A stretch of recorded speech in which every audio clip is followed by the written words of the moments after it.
বন্ধুরা, সকাল হতে না হতেই আমি আর আমার ভাস্তি বেরিয়ে পড়লাম কুষ্টিয়ার উদ্দেশ্যে।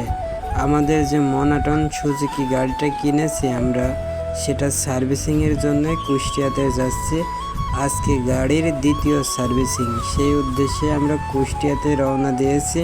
তবে একটি কথা না বললেই নয়, আমাদের কুষ্টিয়া টু মেহেরপুর মহাসড়কের যে রাস্তাটি করেছে, এত সুন্দরভাবে করেছে, রাস্তাতে গাড়ি চালালে মনেই হচ্ছে না যে আমরা গাড়ি চালাচ্ছি। কোনো রকম সমস্যা নেই, নিখুঁতভাবে গাড়ি চলছে।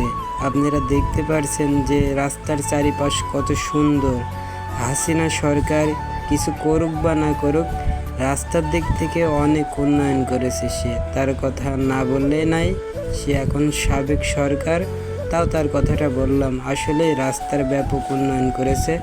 তবে আমাদের কুষ্টিয়া জেলার আনাচি কানাচি সবগুলো পাকা। অবশেষে আমরা পৌঁছে গেলাম শোরুমে। তবে শোরুম খুলেছে, কিন্তু এখনও শোরুমের যে ইঞ্জিনিয়াররা আছে, যারা মোটর সাইকেল সার্ভিসিং করে, এখনও পৌঁছায়নি। আমরা একটু আগেই চলে এসেছি, 9টার মধ্যেই। খুলতে একটু লেট হবে, ওই জন্য অপেক্ষা করছি।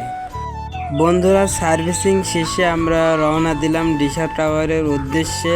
ডিশা টাওয়ারের 10 তলায় এত সুন্দর পরিবেশ করেছে, রেস্টুরেন্ট মতোই করেছে, দেখতে অনেকটা ভালো লাগছে। এমনকি আপনারা রেস্টুরেন্টে গেলেও মনে হবে আমরা পার্কে চলে এসেছি। আসলে এটা পার্ক না, এটা একটি রেস্টুরেন্টই। আপনারা আসলেই বুঝতে পারবেন, ব্যাপক সুন্দর। আপনারা যখন 10 তলার উপরে উঠবেন, তখন পুরো শহরটিই দেখতে পারবেন। এত সুন্দর পরিবেশ করেছে, সবুজ শ্যামলে চারিপাশটা ভরা আছে। আসলে 10 তলার উপরে যে এমন মন মুগ্ধকর সবুজ শ্যামল পরিবেশ আমরা কখনোই দেখিনি। এখানে আসলে আপনারা দেখতে পারবেন, আসলে চারিপাশটা ব্যাপক সুন্দর লাগে দেখতে। আপনারা আসুন, অবশ্যই দেখতে পারবেন। আমরা চাচা ভাতিজা অনেকক্ষণ ঘোরাফেরা করলাম। উপরের পরিবেশটা আসলে অনেক সুন্দর, চারিদিকে সবুজ শ্যামলে ভরা। এখানে নিঃশ্বাস নিতেও কোনো সমস্যা নেই। তবে আমরা দুজনাই ক্লান্ত। আমরা ভিতরে গেলাম, ভিতরে যেয়ে কফির অর্ডার দিলাম। কফির অর্ডার দিতে না দিতেই আমরা কফি পেয়ে গেলাম। আসলে এখানে আসলে আমরা কফি না খেয়ে যাই না, এখানকার কফিটা অনেক টেস্টি। দুজনে বসে কফি খেলাম। শিয়াব খান কফি খাওয়ার পরে কফির বিলটা দিতে গেল। কফির বিল খুব একটি বেশি না, 2টা কফি 320 টাকা। আপনারা আসলে অবশ্যই কফিটা খেয়ে দেখবেন, টেস্ট অনেকটা।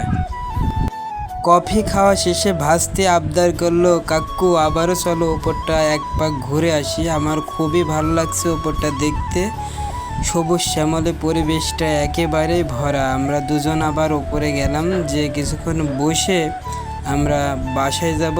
বাসার দিকেই রওনা দিচ্ছে। আর কতক্ষণ থাকা যায়, আসলে সকালে এসেছি, ভাস্তির পরীক্ষা 2টার সময়, ওই জন্য আমরা তাড়াহুড়া করে বাড়ির দিকে রওনা দিয়ে দিলাম। বেশিক্ষণ আর ওখানে থাকলাম না, নিচে আসলাম, এসে গেট দিয়ে আপাতত বের হয়ে চলে যাচ্ছি। আর আপনারা অবশ্যই আসবেন। Tata, bye bye.